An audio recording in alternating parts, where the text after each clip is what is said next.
कुछ लोग ऐसी मान्यता मानने हुए है कि जो धर्म से चलता है उसको दुख मिलते हैं, जो पाप से चलता है उन्नति को प्राप्त होता है। ऐसा नहीं है। साफ दिल मतलब सत्य पे बोलना, सत्य पे चलना, सत्य आचरण करना। तो दुख किसको हो रहा है?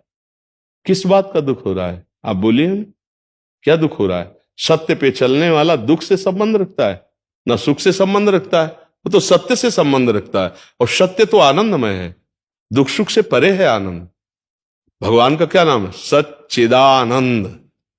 तो सत्य तो आनंद से संबंध रखता है, सुख दुख से थोड़ी रखता है। सुख दुख से तो मायाकृत शुभ और अशुभ कर्मों का परिणाम संबंध रखता है। सत्य तो आनंद से संबंध रखता है। किसका प्रश्न है? हाँ, तो ऐसा कैसे? आप व्यवहारिक शब्दों का प्रयोग भले कर लें, परमार्थिक शब्दों में ऐसा आप नहीं बोल सकती कि मैं अच्छे दिल वाले और साफ पवित्र भाव आचरण वाले और मैं दुखी हूं। ऐसा कैसे हो सकता है सखी? ये कह रहे हैं कि झूठ और जो चालाकी करता है वो तो अपना बात रख के कहीं आगे चले जाता है, इनका भाव शायद ऐसा है। और हम सत्य के मार्ग पे चल रहे हैं, अपनी बात सत्य से प्रकट करते हैं। आगे कहाँ जाता है? मतलब संसारिक विषयों में या पदोन्नति तो नष्ट होने जा रहा है। पतंगा आग में लपटने जा रहा है तो नष्ट होने जा रहा है। तुम सत्य में खड़ी हो, आनंद में हो, तुम्हें दुख किस बात का है? कोई असत्य बोल रहा है तो नहीं, असत्य संपातक पुंजा, कोई चालबाजी कर रहा है, गंदी आदत कर रहा है, आपको लग रहा है उन्नति को जा रहा है। हमने कई बार कहा है, किसी दंडनीय अपराध करने वाले अपराधी को 4 लोग गोदी में लेके ऊपर चढ़ा रहे हैं, तो ये उसका सम्मान नहीं है, ये ऊपर से पटकने जा रहे हैं उसको। समझ रहे ना कि बड़ा सम्मान, 4 लोग गोद में लिए हुए, नहीं नहीं, ये उसको ऊपर से पटकने जा रहे हैं। तो जो आपको दिखाई देती है ना पापाचरण करने में उन्नति, वो उनके सुकृत नष्ट हो रहे हैं वर्तमान में, जो पूर्व के हैं, और वर्तमान का जो पापाचरण है वो उनको पटकने ले जा रहा है ऊपर। ऐसा मेटिया मेट करेगा, किसी काम के नहीं रहेंगे। असत्य आचरण और पापाचरण करने वाले कभी ना इस लोक में सुखी पाए गए, न परलोक में सुखी पाए गए। ये मर्जी ऐसा होता है कि मर्जी जैसे कोई एक किसी भी नौकरी में वो रिश्वत लेके पैसा लिया, गाड़ी आ गई, बहुत बड़ा दिख रहा है, ये एक सत्य मार्ग इसके बाद हाईवे पे एक्सीडेंट हुआ, पूरे परिवार सहित उसी में जल गए, ये नहीं मानते हो? चकनाचूर हो गए, ये नहीं मानते हो? हम कह क्या रहे हैं, हमारी बात को समझो। 4 आदमी उसको गोदी में लेके ऊपर 8 खंड में जा रहे, तो उन्नति नहीं है, ये ऊपर से पटका जाएगा, कोई नस नाड़ी शुद्ध नहीं रहेगी। तुम अधर्माचरण को उन्नति मानोगे, पापाचरण को कभी उन्नति मानोगे? कभी नहीं। ये खूब अनुभव की बातें हैं, बड़े बड़ों को देखे हुए है। पर महाराज ये दिखता नहीं है, वो तो उन्नति दिखती है, वो नहीं, लौकिक दृष्टि नहीं, परमार्थिक दृष्टि हो तो समझ में ऐसे उन्नति। हमें लगता है सखी धर्म पे चलने वाला और सत्य पे चलने वाला दुखी कैसे हो सकता है? ये तो हमें समझ में नहीं आता है।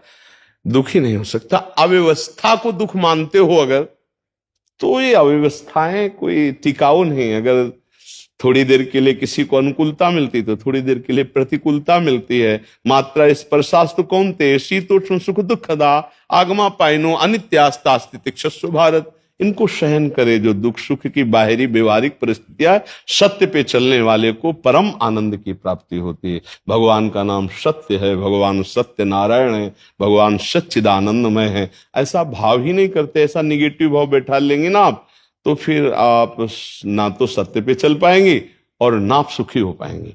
महाराज जी वो थोड़ी देर के लिए ही बस होता है।